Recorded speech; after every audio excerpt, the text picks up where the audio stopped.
Darkest Hour by James Holland. Read by Griffin. Chapter 1. A little after 10:30 in the morning, Thursday the 9th of May, 1940. Already it was warm with blue skies and large white cumulus clouds. A perfect early summer's day, in fact. It was also quite warm inside the tight confines of the Hurricane's cockpit, even 15,000 feet above the English Channel, and squadron leader Charlie Lyell was wishing he hadn't worn his thick sheepskin ermine over his RAF tunic, but the air had seemed fresh and crisp when he'd walked across the dew-sodden grass to his plane just over half an hour before. Now, as he led his flight of 3 in a wide arc to begin the return leg of their patrol line, the sun gleamed through the perspex of his canopy, hot on his head. A line of sweat ran from his left temple and under the elastic at the edge of his flying goggles. Nevertheless, it was the perfect day for flying, he thought. It was so clear that he could see for 100 miles and more. As they completed the turn to head southwards again, there, stretching away from them, was the mouth of the Medway, shipping heading towards and out of London. Southern England, Kent and Sussex, lay unfolded like a rug from his starboard side, a soft green undulating patchwork, while away to his port was the Pas de Calais and the immensity of France. Somewhere down there were the massed French armies and the lads of the British Expeditionary Force. He smiled to himself. Rather you than me. Lyell glanced at his altimeter, fuel gauge and oil pressure. All fine, and still well over half a tank of fuel left. The airspeed indicator showed they were maintaining a steady 240 miles per hour cruising speed. He turned his head to check the skies were clear behind him, then back to see that Robson and Walker were still tight in either side of him, tucked in behind the wings.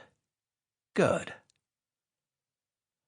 Suddenly something away to his right caught his eye, a flash of sunlight on metal, and at the same moment he heard Robson on his starboard wing exclaim through the VHF headset.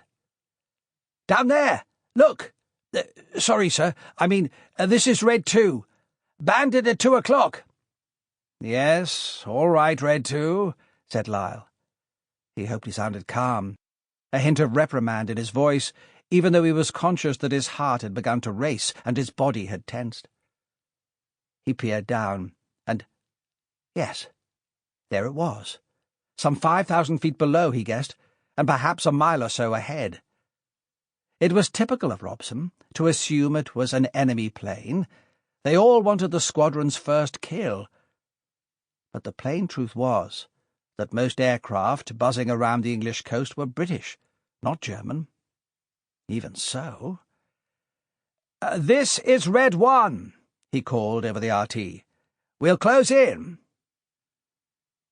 At least the sun, already high, was behind them, shielding them as they investigated. Lyell pushed open the throttle and watched the altimeter fall. His body was pressed back against the seat, and he tightened his hand involuntarily around the grip of the control column. A few seconds later, and he could already see the aircraft ahead more clearly. It appeared to have twin tail fins, but then so did a Whitley or a Hampden. The brightness was too great to distinguish the details of the paint scheme or symbols on the wings and fuselage. Ahead loomed a huge tower of white cloud, and together they shaved the edge of it so that Lyell fleetingly lost sight of the plane before it appeared again. And then, in a moment when it hung in the shadow of the cloud, he saw the unmistakable black crosses. His heart lurched.